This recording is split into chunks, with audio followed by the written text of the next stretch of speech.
we'll start with Bush, and let's just go, right? Nice guy, really is. You know, I said low energy. By the way, Carson is lower energy than Bush. I don't get it. I saw him being interviewed. He's lower energy than Bush. I got a lot of really cool things that I could do other than sit around being miserable, listening to people demonize me and me feeling compelled to demonize them. That is a joke. Elect Trump if you want that. I really refuse to really get into the mud pit. You know, Hillary actually was right when she said, you know, that the Republicans are there, you know, trying to destroy each other. I really think that was a huge mistake in the last cycle, and I'm certainly not going to get into that, no matter what anybody says.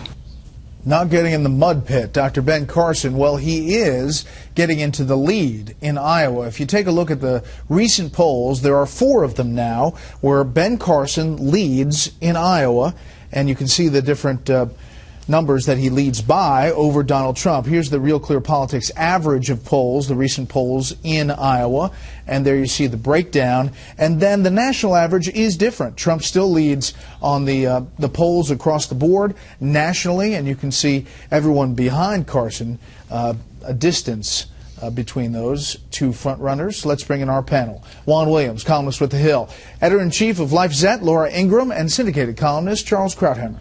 Okay, Charles, what struck me from the weekend most, I think, was the Bush soundbite. It seemed like it jumped out from all of the sound from the weekend. To use a Trumpianism, it was pathetic and petulant. I mean, this is not very presidential. You look at the 2 sound bites, the Trump and the Carson, and that, excuse me, the Bush versus the Carson. How do you react to personal attacks from Donald Trump? And you can see why Carson's running about 3 times ahead of where Bush is. Carson is completely self-contained, and he's very calm. The idea that he's less than energetic is rather amusing for a guy who has stood for 20 hours operating with complete and total concentration. I've watched surgeons at work, and that is the most grueling activity imaginable. So the idea that shouting and screaming and gesticulating is what is a sign of energy is rather absurd. But Carson's demeanor, above all, yes, the fact that he's an outsider, I think explains this, the reason he's been propelled. And if you look at the breakdown in a place like Iowa, with men they're running about even, Carson and Trump, but among women there's a huge gap. It's about a 3-to-1 gap, a 2-to-1 gap.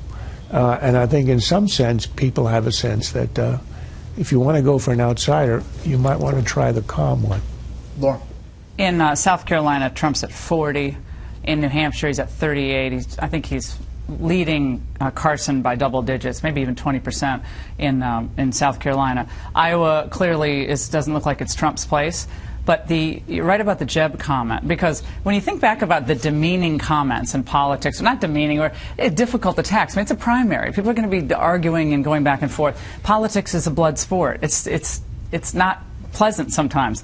The Bushes certainly benefited from the Swift Boat campaign against John Kerry. They certainly benefited from the Willie Horton ad, originally brought up by a Democrat, but they obviously benefited greatly. So the idea that Jeb Bush is the only person to be criticized in this campaign, I mean, I think all of them have gone through the gauntlet, and probably Trump more than anyone, at least by most establishment media outlets and most establishment journalists, who wrote him off repeatedly and still deride him and ridicule him. And that's fine. That's the way it is. He's going to have to deal with that. And he's going to have substantive answers to their concerns. But I don't think it gets Jeb anywhere to stand up there and say, well, I have a lot of cool things to do. I'm sure he does. Yeah. And so did Eric Cantor. I mean, to be fair, the end of that soundbite, he dismounts Juan by saying, you know, if you want things to get done, if you want somebody who really cares about this, I'm the man. But when you start saying, you know, the energy is in, if you want that, vote for Trump, it came off strange to me.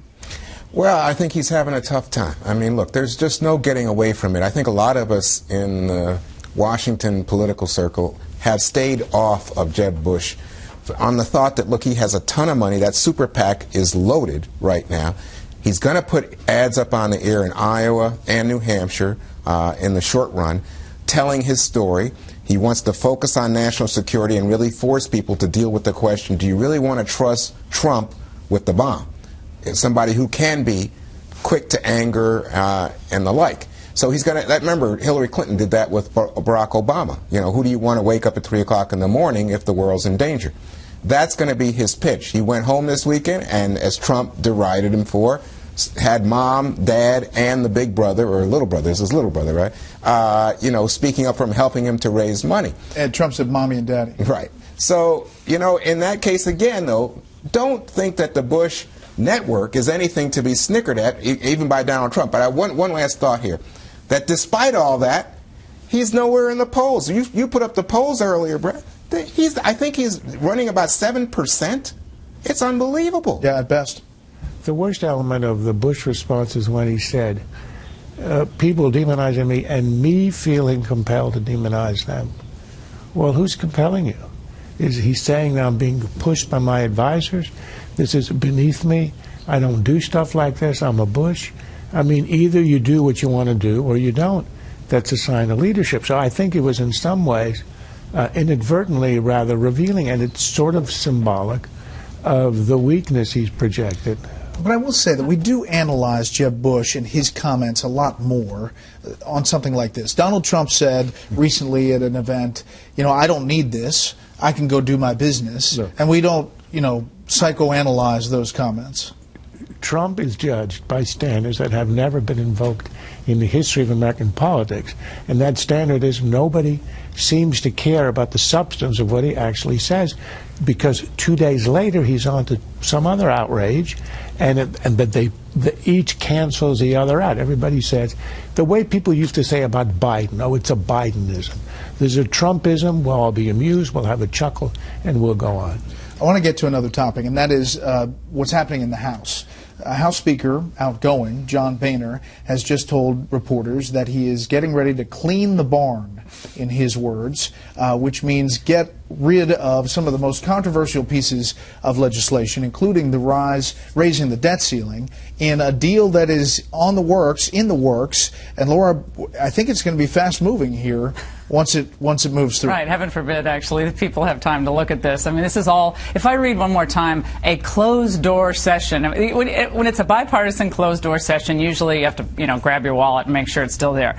For 2 years, they're going to fund the government, it looks like. So after Obama's out of office, the government will be funded, meaning the House of Representatives will just, you know, unilaterally disarm and not have any leverage with, you know, anything with the budget, the debt ceiling, which is a constitutional prerogative of Congress. So whether it's an issue of trade or this or the executive amnesty, it seems like the Congress has no problem whatsoever diminishing legislative authority, which I think, going back to our previous conversation, is what's driven so many people, so many conservatives, kind of a little bit crazy about McConnell and Boehner for all their strengths. John McCain just coming out saying that it's the best deal we can get on this deal. We're hearing more and more just tidbits that it's going to include some reforms to Social Security, the disability program, $168 billion in long-term savings. We don't really know all the facts yet, Juan. No. But I assume they're going to come out over the next day or so. Right, but I think Republicans are going to get something, because the idea coming from the Obama White House is we understand we have to give something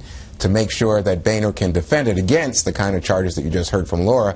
And the contrary view would be, of course, that Republicans like McCain, Boehner, McConnell want to show they can govern, that they're not locked into dysfunction and certainly not shutting down the government. Very quickly, does this, you know, this cleaning of the barn, as Boehner says, does it help Paul Ryan as he takes over as House Speaker, or does it really hurt him? No, I think it helps him if, and I would assume this would be Ryan's idea, you clear the decks of the short-term stuff that Republicans cannot influence in a major way between now and the next election with a Democrat in the White House, and you work on real tax reform and real entitlement reform in 2016, and that's how you show that you're a governing party.